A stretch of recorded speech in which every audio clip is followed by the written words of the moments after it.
सो आज की वीडियो का हमारा टॉपिक है 2013 की यूपीएससी प्रीलिम्स के पॉलिटी के क्वेश्चंस। सो इन सभी क्वेश्चंस को हम हिंदी में देखने वाले हैं। ध्यान रखना है, इस वीडियो में सिर्फ पॉलिटी के क्वेश्चंस देखे जाएंगे। ठीक, ये इस 2013 में प्रीलिम्स में पॉलिटी में लगभग 16 से 17 क्वेश्चन पूछे गए थे। इन सभी क्वेश्चंस को हम इस वीडियो में डिस्कस करने वाले हैं। This video is specially for Hindi medium students. ठीक है, चलिए शुरू करते हैं। अच्छा, इस वीडियो में देखो हम क्वेश्चंस को देखेंगे, क्वेश्चन में जो कीवर्ड्स हैं उनको देखेंगे, इन्हीं क्वेश्चंस की एक डिटेल्ड एक्सप्लेनेशन को देखेंगे हम इन नोट्स के थ्रू। ठीक है, and if you like this video I will continue this series. पहले 2013 के पॉलिटी के क्वेश्चन, फिर 2014, 15, 16, इस तरीके से हम पॉलिटी के सारे क्वेश्चंस को देखेंगे, फिर ज्योग्राफी, और इसी तरीके से अगर आगे हो पाया तो बाकी सब्जेक्ट्स को भी देखने वाले हैं। ठीक, चलिए शुरू करते हैं। हमारा पहला क्वेश्चन है, कहता है कि यदि राज्यसभा किसी धन विधेयक में सारभूत संशोधन करती है तो क्या होगा। सीधी सीधी बात है कि अगर राज्यसभा किसी विधेयक में, धन विधेयक जो कि लोकसभा से पारित हो चुका है, राज्यसभा में गया है, अगर राज्यसभा उसमें कोई संशोधन करती है तो लोकसभा का क्या रिएक्शन होगा, सीधी सी बात है, ये पूछा गया इस क्वेश्चन में। तो देखो ऑप्शंस को, वीडियो को पॉज करके एक बार खुद से रीड कर लेना। ठीक है, मैं सारे ऑप्शंस रीड नहीं करूँगी, वीडियो की लेंथ काफ़ी बढ़ जाएगी। पहला देखो, इसका करेक्ट आंसर है ऑप्शन नंबर ए। क्या कहता है ये कि लोकसभा राज्यसभा की अनुशंसाओं को स्वीकार करे या अस्वीकार करे और इस विधेयक पर आगे कार्यवाही कर सकती है। यानी कि अगर आपने बेसिक पॉलिटी पढ़ी होगी तो आपको पता होगा कि धन विधेयक के मामले में राज्यसभा के पास कोई खास शक्तियाँ नहीं होती है। देखो, धन विधेयक एक इम्पॉर्टेंट थीम है जिसके बारे में यूपीएससी बार बार क्वेश्चन पूछता है। ठीक है, इसके अलावा बाकी के अगर तीन ऑप्शंस देखोगे तो ये काफ़ी इलॉजिकल से ऑप्शंस है, तो इनका वैसे भी इनको आप आराम से एलिमिनेट कर सकते हैं। जैसे ये ऑप्शन क्या कह रहा है कि विधेयक पर आगे कोई विचार ही नहीं कर सकती है लोकसभा, ये तो होगा भी नहीं। वैसे भी लोकसभा विधेयक को पुनर्विचार के लिए राज्यसभा को लौटा सकती है। नहीं, ऐसा नहीं होता, राज्यसभा के पास इतनी पावर नहीं होती है कि लोकसभा उसको पुनर्विचार के लिए लौटाए। ठीक है, इसके बाद कहता है राष्ट्रपति विधेयक को पारित करने के लिए संयुक्त बैठक आहूत कर सकते हैं। देखो, अगर ये साधारण विधेयक होता तो संयुक्त बैठक हो सकती थी, लेकिन जैसा कि ये धन विधेयक है तो ये धन विधेयक के मामले में संयुक्त बैठक नहीं होती है। देखो, धन विधेयक और संविधान संशोधन विधेयक के मामले में कोई भी संयुक्त बैठक आहूत नहीं हो सकती है, इस बात को ध्यान रखना है। ठीक, थोड़ी सी एक्सप्लेनेशन देख लेते हैं, थोड़ा धन विधेयक के बारे में जान लेते हैं। धन विधेयक आर्टिकल 110 में देखने को मिलता है। ठीक, और यही आर्टिकल 110 में कहा गया है कि राज्यसभा अपनी अनुशंसाएं दे सकती है, लेकिन लोकसभा उसको स्वीकार करे या ना करे वो उसकी मर्जी है। ठीक है, इसके अलावा धन विधेयक के मामले में राज्यसभा के पास 14 दिन का समय होता है। 14 दिन के भीतर राज्यसभा को उस पर अपनी सहमति देनी आवश्यक है। अगर नहीं देती है तो फिर विधेयक को राज्यसभा से पारित माना जाता है। ठीक है, इसके अलावा देखो एक और टॉपिक यहाँ पर इंपॉर्टेंट है, वो है धन विधेयक और वित्त विधेयक। देखो, ये बड़ा वाला जो मैं सर्कल बना रही हूँ ये है हमारा वित्त विधेयक, और ये छोटा वाला सर्कल है धन विधेयक। यानी कि धन विधेयक वित्त विधेयक का ही एक पार्ट है। ठीक है, धन विधेयक हमें देखने को मिलता है आर्टिकल 110 में, वहीं वित्त विधेयक देखने को मिलता है आर्टिकल 117 क्लॉज 1 और 117 क्लॉज 2 में। ठीक है, धन विधेयक और वित्त विधेयक में बेसिक डिफरेंस क्या होता है कि धन विधेयक में केवल वही मामले शामिल होते हैं जो कि आर्टिकल 110 में लिखे गए हैं। इसके अलावा वित्त विधेयक में उनके अलावा और भी मामले शामिल होते हैं। वित्त विधेयक भी दो प्रकार के होते हैं, वित्त विधेयक 1 और वित्त विधेयक 2। वित्त विधेयक 1 के बारे में आप बताओगे, वित्त विधेयक 2 जो होता है उसमें भारत की संचित निधि से धन निकालने के प्रावधान शामिल होते हैं। ठीक है, इसके अलावा अगर इसमें और कुछ, हाँ देखो, आर्टिकल 110 में क्या शामिल है, कोई भी टैक्स लगाना, किसी भी टैक्स में कोई चेंज करना, या उसको उसका जो भी इम्प्लीमेंटेशन है उसमें अगर कोई चेंजेस करने हैं तो वो सारा का सारा आर्टिकल 110 में आता है। ठीक है, इसके अलावा नेक्स्ट क्वेश्चन देखते हैं। क्वेश्चन नंबर 1 के बाद है हमारे पास क्वेश्चन नंबर 2। क्वेश्चन नंबर 2 में पूछा गया है निम्नलिखित कथनों में से कौन सा एक सही है। देखो, यहाँ पर ध्यान से पढ़ना है कौन सा सही है कौन सा सही नहीं है। Beginners please be focused. ठीक है, पहला स्टेटमेंट कहता है, देखो इन स्टेटमेंट को जब भी पढ़ोगे ना तो इनमें बहुत ही माइन्यूट सी मिस्टेक हो जाती है। कई बार हम लोग चलो अभी इसको पहले रीड करते हैं, रीड करते करते समझ आएगा। पहला स्टेटमेंट कहता है कि भारत में एक ही व्यक्ति को एक ही समय में 2 या अधिक राज्यों में राज्यपाल नियुक्त नहीं किया जा सकता है। देखो, कई बार फ्लो में पढ़ते हुए ना हम ये नहीं को मिस कर देते, इसको मिस नहीं करना है। क्या बोला इसने कि एक ही व्यक्ति 2 या अधिक राज्यों का राज्यपाल एक ही समय में नियुक्त नहीं किया जा सकता है। तो देखो, मैं साथ साथ सॉल्व कर रही हूँ, आप पहले एक काम करना, वीडियो को पॉज करना, पहले खुद से सॉल्व करना, उसके बाद एक्सप्लेनेशन देखना। ठीक है, तो पहला स्टेटमेंट गलत हो जाएगा। भारत में एक ही व्यक्ति एक ही समय पर 2 या अधिक राज्यों का राज्यपाल नियुक्त तो हो सकता है। If you are associated with current affairs you must know about this. ठीक, ऑप्शन नंबर बी कहता है भारत में राज्यों के उच्च न्यायालय के न्यायाधीश राज्य के राज्यपाल द्वारा नियुक्त किए जाते। देखो किसकी बात कर रहा है, राज्यपाल नियुक्त करते हैं किसको, उच्च न्यायालय के न्यायाधीश को, बिल्कुल वैसे ही जैसे कि उच्चतम न्यायालय के न्यायाधीश को राष्ट्रपति नियुक्त करते हैं। बहुत ही कंफ्यूजिंग, नहीं कंफ्यूजिंग तो नहीं है, मतलब देखो यहाँ पर एक बहुत ही छोटा सा गेम खेला है इन लोगों ने। देखो हाई कोर्ट के जो जजेस होते हैं, उच्च न्यायालय के न्यायाधीशों की नियुक्ति भी राष्ट्रपति द्वारा की जाती है। ठीक है, ये कोई अगर जिसने नहीं पढ़ा होगा या जो थोड़ा बहुत कंफ्यूज होगा बच्चा, वो सोचेगा कि जैसा केंद्र में होता है वैसा ही राज्यों में भी होता है, पर ऐसा नहीं है। ध्यान रखना है, हाई कोर्ट के न्यायाधीशों की नियुक्ति भी कौन करते हैं, राष्ट्रपति करते हैं।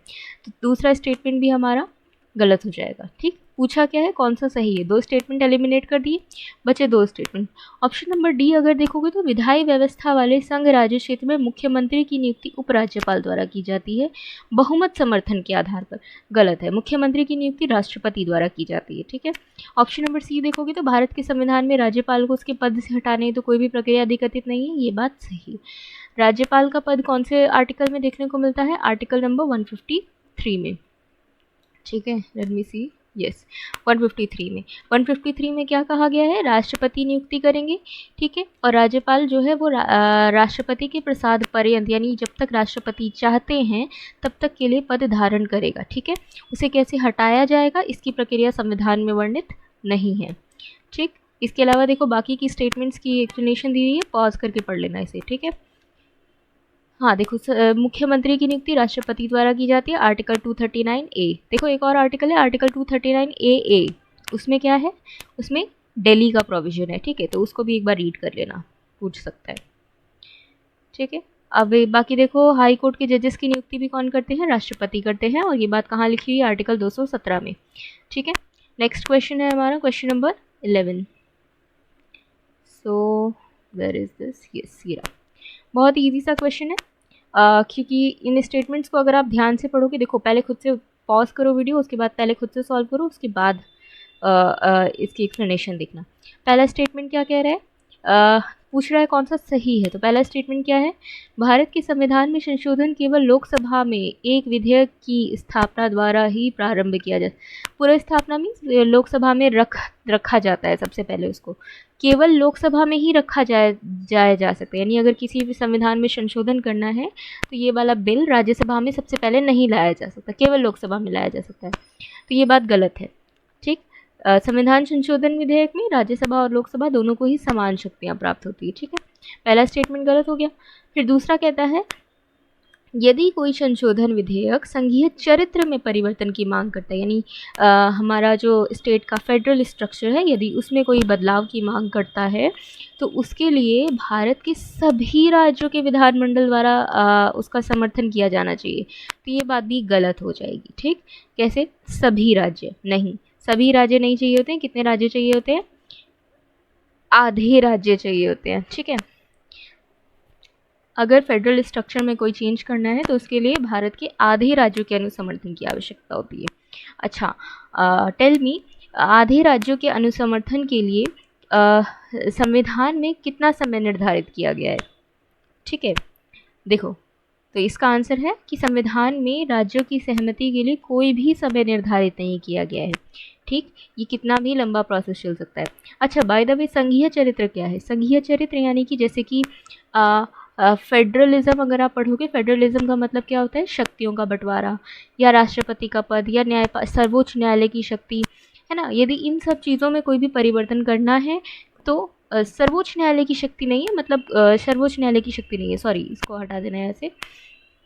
तो इसमें क्या है कि अगर संघीय ढांचे में परिवर्तन करना है तो आधे राज्यों के अनुसमर्थन की आवश्यकता होती है। ठीक है, आगे बढ़ते हैं। Question number 12, question number 12, Bharat के महान्यायवादी, ध्यान रखना महान्यायवादी को इंग्लिश में क्या बोलते हैं, अटॉर्नी जनरल ऑफ इंडिया। देखो अटॉर्नी जनरल और सीएजी में कंफ्यूज मत होना, क्योंकि मैं इसको मिसरीड करके एक बार क्वेश्चन गलत कर चुकी हूँ। ठीक है, महान्यायवादी को मैंने महाधिवक्ता पढ़ लिया और फिर सब स्टेटमेंट उल्टे सीधे कर दिए, सब गड़बड़ हो गया था। ठीक है, आप लोग ऐसा मत करना। महान्यायवादी होता है अटॉर्नी जनरल। अटॉर्नी जनरल यानी कि सरकार का, केंद्र सरकार का जो वकील होता है, ठीक है, उसको बोलते हैं महान्यायवादी। पूछ रहा है महान्यायवादी की कौन कौन सी शक्तियां हैं, और फिर पूछेगा कि इनमें से कौन से सही हैं। तो महान्यायवादी क्या कर सकता है? क्या लोकसभा की कार्यवाही में भाग ले सकता है? बिल्कुल ले सकता है। क्या लोकसभा की किसी समिति का सदस्य हो सकता है? बिल्कुल हो सकता है। क्या लोकसभा में बोल सकता है? बिल्कुल बोल सकता है। तीनों बातें सही हैं। चौथी बात कहते हैं लोकसभा में मतदान कर सकता है, ये बात गलत है। ठीक, महान्यायवादी को ये शक्ति प्राप्त नहीं है कि वो लोकसभा में मतदान कर सके। ठीक है, तो कितने स्टेटमेंट सही है? केवल 1, 2 और 3 सही हैं इसमें। ठीक है, तो इसका राइट आंसर होगा ऑप्शन नंबर सी, केवल 1, 2 और 3 सही है। एक्सप्लेनेशन देखनी है, देख लेते हैं। ये देखो क्या क्या शक्तियाँ प्राप्त होती है महान्यायवादी को। लोकसभा में भाग लेना, समिति का सदस्य बन सकता है, अपनी बात रख सकता है। ध्यान रखना है संसद के सदस्यों को जो भी अधिकार प्राप्त होते हैं वो सभी अधिकार महान्यायवादी को होते हैं। केवल और केवल मतदान का अधिकार नहीं होता है। क्यों? क्योंकि मताधिकार जो है वो केवल और केवल चुने हुए सदस्यों को ही प्राप्त होता है। महान्यायवादी भारत के किसी भी अदालत में सुनवाई का अधिकार रखता है। ठीक, नेक्स्ट क्वेश्चन देखते हैं। 12 हो गया। 12 के बाद है क्वेश्चन नंबर 19। पूछ रहा है निम्नलिखित में से किन संस्थाओं का, किन निकायों का उल्लेख संविधान में नहीं है? ध्यान रखना है, नहीं है बोल रहा है। तो योजना आयोग, सबसे पहले तो योजना आयोग का एलिमिनेट कर दो। योजना आयोग तो है ही नहीं, पूछ रहा है नहीं है, तो यानी कि योजना आयोग होगा, योजना आयोग का उल्लेख नहीं है संविधान में। इसके अलावा क्षेत्रीय परिषद, क्षेत्रीय परिषदें भी नहीं है। दूसरा राष्ट्रीय विकास परिषद यानी एनडीसी, नेशनल डेवलपमेंट काउंसिल, इसका भी उल्लेख संविधान में नहीं है। तो किन किन का उल्लेख संविधान में नहीं है? 1, 2 और 3। Option number D is the correct answer. Explanation देखोगे, क्षेत्रीय परिषद क्या है? एक वैधानिक निकाय है। वैधानिक निकाय क्या होता है? ऐसा निकाय जिसका गठन संसद की किसी विधि के द्वारा किया गया हो। ठीक, कब बना था ये एनडीसी? 1956 में राज्य पुनर्गठन अधिनियम द्वारा। ठीक है, इसके तहत 5 क्षेत्रीय परिषदें बनाई गई थी। उत्तरी क्षेत्रीय परिषद, मध्य क्षेत्रीय परिषद, पूर्वी, पश्चिमी, दक्षिणी। बाद में उत्तर पूर्वी परिषद बनाया गया था 1971 में। ठीक, इसके अलावा नेशनल डेवलपमेंट काउंसिल देखोगे तो ये 6 अगस्त 1952 को बनाया गया था। ये एक संवैधानिक निकाय नहीं है। ठीक है, इसके अलावा योजना आयोग एक कार्यकारी आयोग है। कार्यकारी यानी कि जिसका गठन कार्यपालिका के एक आदेश से किया गया, यानी जिसका गठन राष्ट्रपति करते हैं। कैसे करते हैं? मंत्रिमंडल की सलाह पर।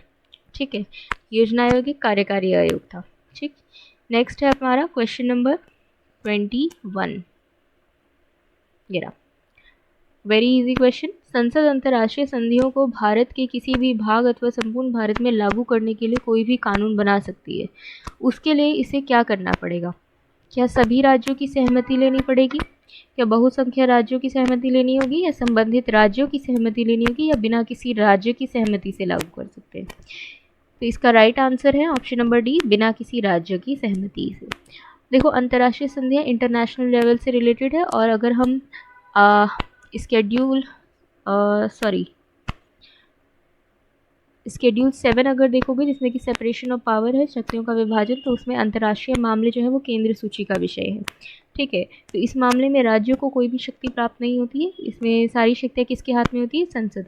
संसद चाहे तो अंतर्राष्ट्रीय संधियों को किसी भी राज्य में लागू कर सकती है, किसी छोटे से क्षेत्र में लागू कर सकती है, या पूरे देश में लागू कर सकती है। इसके लिए उसे किसी भी राज्य की सहमति की आवश्यकता नहीं होती। और ये सारी बात किस में लिखी है? आर्टिकल नंबर 253 में। ठीक है,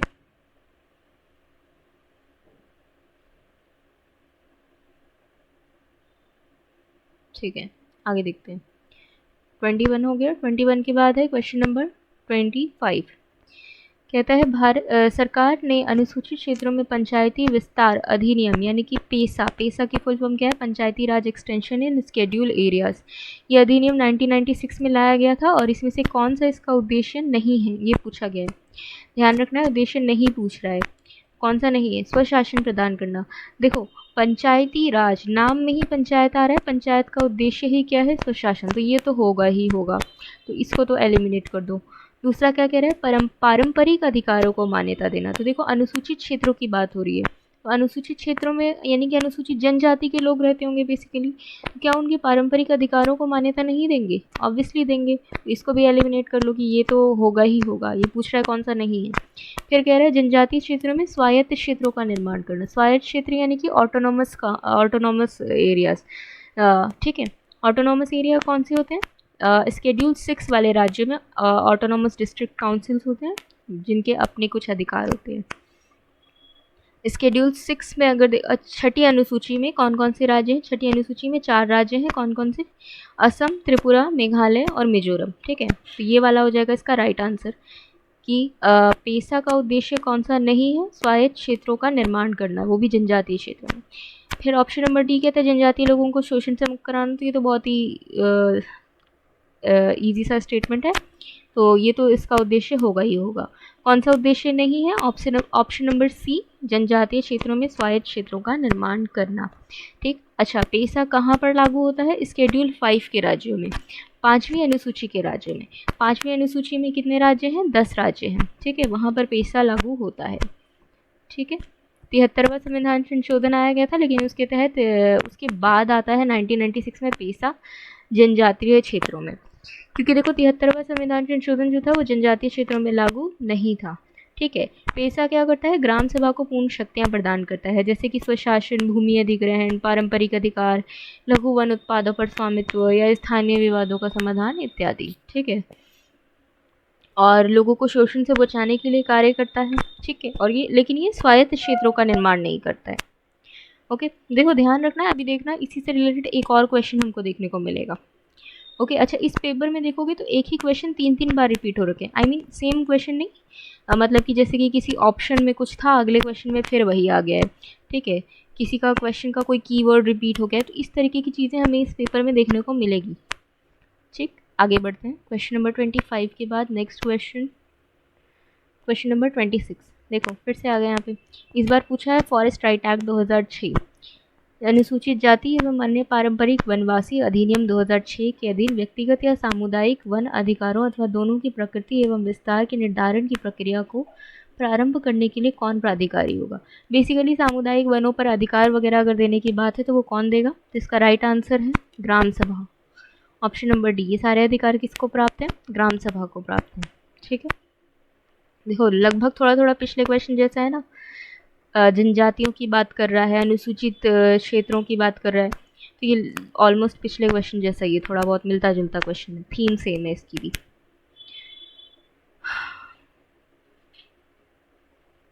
फॉरेस्ट राइट एक्ट 5वीं और 6ठी अनुसूची का विस्तार करता है ना। भूमि कब्जे, खेती का अधिकार, इसकी बात करता है, यानी कि अगर कोई भी कंपनी है या प्राइवेट सेक्टर अगर किसी जनजातीय क्षेत्र की भूमि को चाहता है तो उसे पहले ग्राम सभा से अनुमति लेनी होगी, ठीक। इसके अलावा कौन से मंत्रालय के अंतर्गत आता है फॉरेस्ट राइट एक्ट? जनजातीय कल्याण मंत्रालय, ठीक है। आगे बढ़ते हैं नेक्स्ट क्वेश्चन।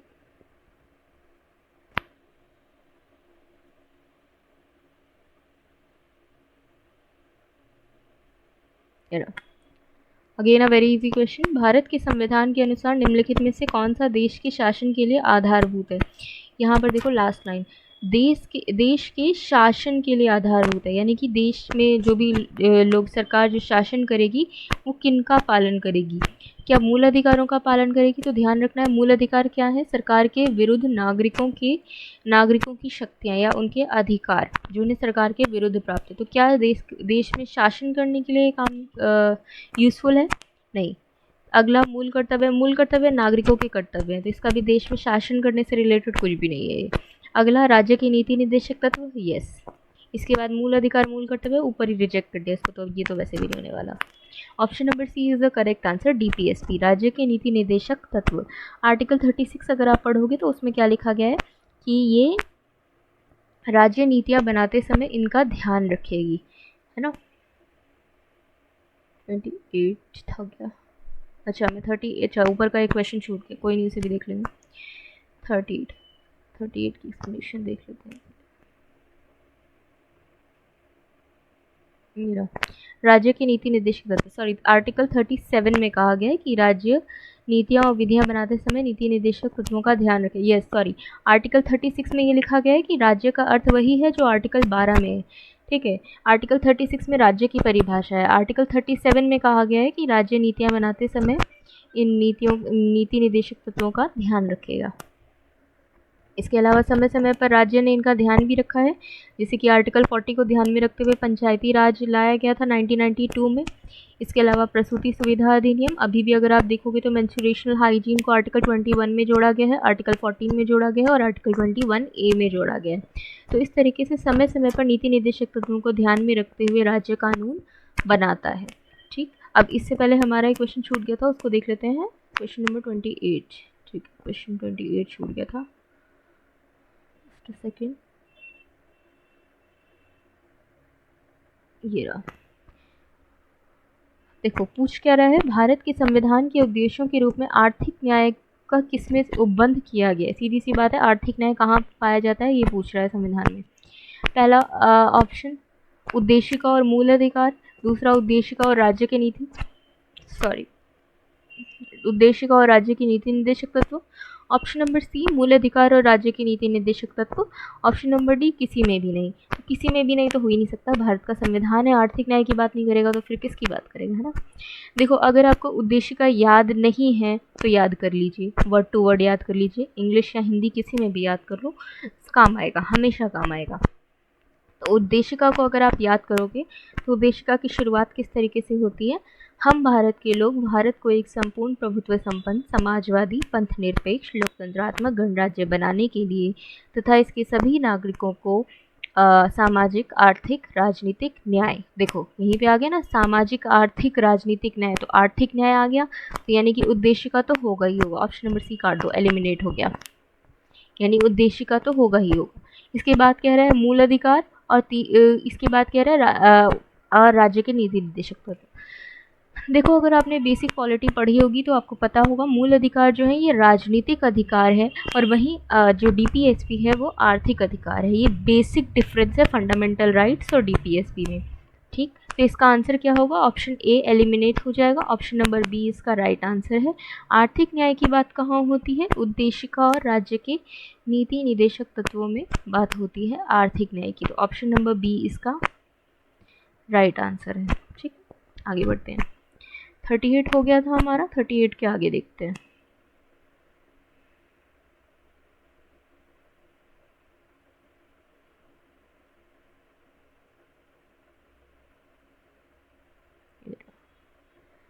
क्वेश्चन नंबर 51, लोक लेखा संसदीय समिति से क्वेश्चन पूछा गया। देखो संसदीय समितियां बहुत इंपॉर्टेंट है, लोक लेखा समिति है, प्राक्कलन समिति है, इसके अलावा सार्वजनिक उपक्रमों पर समिति है, तदर्थ समितियां होती हैं, जैसी भी समितियां होती हैं संसद की वो बहुत इंपॉर्टेंट है, उनसे रिलेटेड हर बार क्वेश्चन पूछ लिए जाते हैं। 2026 का पेपर देखने के बाद मैं कुछ नहीं कह सकती हूँ, 2025 तक ऐसा था। ठीक है, क्या पूछा गया है लोक लेखा समिति के बारे में, कौन सा कथन सही है, तो कौन सा सही है ये ढूंढना है हमें। पहला कह रहा है लोकसभा के, देखो पॉज करके पहले खुद से सॉल्व करना फिर एक्सप्लेनेशन देखना, मैं डायरेक्ट सॉल्व कर रही हूँ। क्या कहता है, लोकसभा के अधिकतम 25 सदस्यों से गठित होती है, गलत। पहली बात लोकसभा के अधिकतम, दूसरी बात 25 सदस्य, गलत बात। पहली बात तो लोक लेखा समिति में लोकसभा और राज्यसभा दोनों के सदस्य होते हैं और कुल 22 सदस्य होते हैं, जिनमें से 15 लोकसभा से होते हैं और 7 राज्यसभा से होते हैं। ठीक, क्या बताया मैंने लोक लेखा समिति के बारे में, कुल 22 सदस्य होते हैं जिनमें से 15 लोकसभा से होते हैं और 7 राज्यसभा से होते हैं। ठीक, इसके अलावा क्या ये सरकार के विनियोग तथा वित्तीय लेखाओं की जांच करती है, बिल्कुल, नाम ही है लोक लेखा समिति। दूसरा, क्या ये भारत के नियंत्रक एवं महालेखा परीक्षक, देखो यहाँ पर ये CAG है, इसको महान्यायवादी मत समझना। I know it's very silly but कुछ मेरे जैसे लोग ऐसी गलतियाँ कर देते हैं, तो इसलिए मैं पहले ही बता दे रही हूँ। क्या ये CAG की रिपोर्ट की जांच करते हैं, बिल्कुल करती हैं। ठीक है, option number B is the correct answer. Okay, आगे इसकी एक्सप्लेनेशन देख लेते हैं।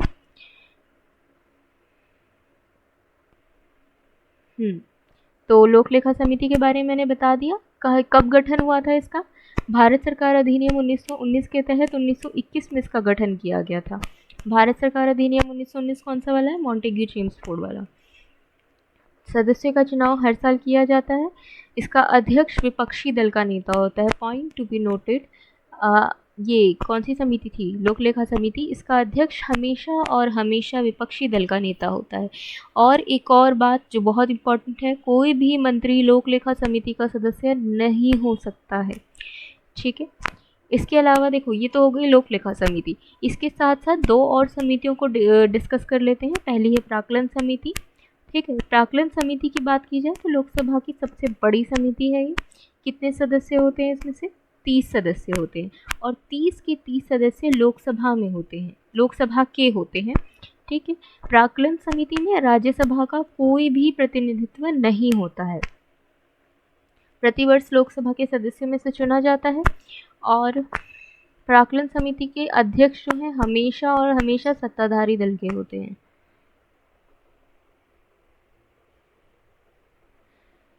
लोक लेखा समिति का अध्यक्ष कौन होता है? विपक्षी दल का नेता। वहीं प्राक्कलन समिति का अध्यक्ष कौन होता है? सत्ताधारी दल का नेता। तो दोनों में ये की डिफरेंसेस हैं, कुछ इनका ध्यान रखना है। ठीक है, जस्ट अ सेकेंड।